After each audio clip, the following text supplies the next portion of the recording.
বন্ধুরা, আজকে আমরা এক্সেলের খুবই প্রয়োজনীয় একটি কাজ শিখতে যাচ্ছি, যে কাজটি বিভিন্ন শিক্ষা প্রতিষ্ঠানের খুবই গুরুত্বপূর্ণ একটি কাজ, আর সেটি হচ্ছে গ্রেড বা জিপিএ পয়েন্ট ভিত্তিক একটি রেজাল্ট শিট, যেখানে আবার ছাত্রছাত্রীদের মোট নম্বরের ভিত্তিতে রেস্কো বের করতে হবে। তাহলে দেরি কেন, চলুন শুরু করা যাক।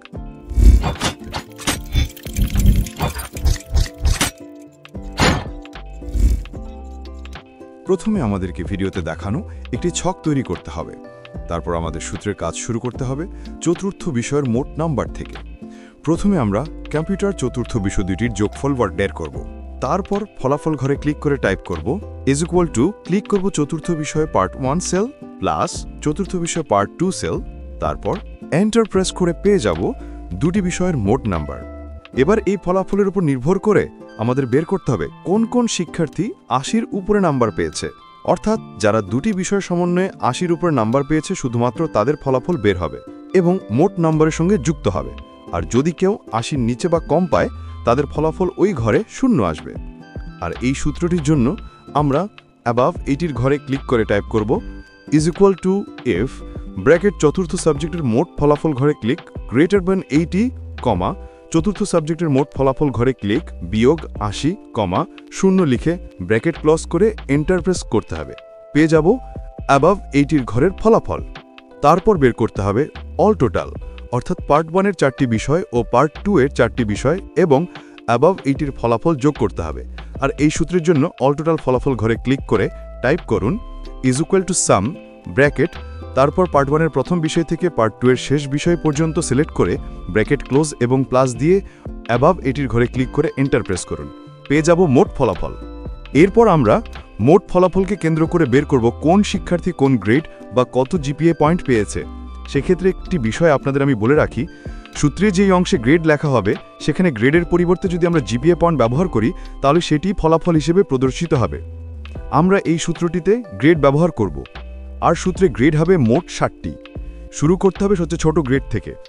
সূত্রটি লিখতে গ্রেড বা জিপিএ ফলাফল ঘরে ক্লিক করে টাইপ করুন if ব্র্যাকেট, তারপর ক্লিক করুন মোট ফলাফল ঘরে, লিখুন লেস দেন 333, তারপর কমা এবং শিফট চেপে ঊর্ধ্ব কমা, তারপর নির্ধারিত গ্রেড যেমন আমরা লিখলাম F, আবারও শিফট চেপে ঊর্ধ্ব কমা, তারপর সিঙ্গেল কমা।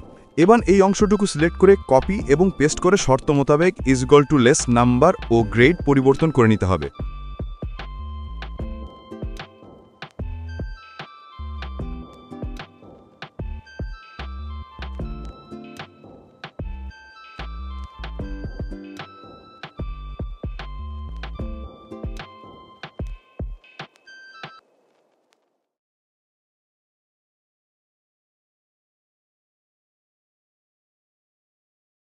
আমাদের এই অঙ্কে মোট শর্ত হচ্ছে 60টি, তাই সবশেষে 60টি ব্র্যাকেট দিয়ে ক্লোজ করে এন্টার প্রেস করতে হবে।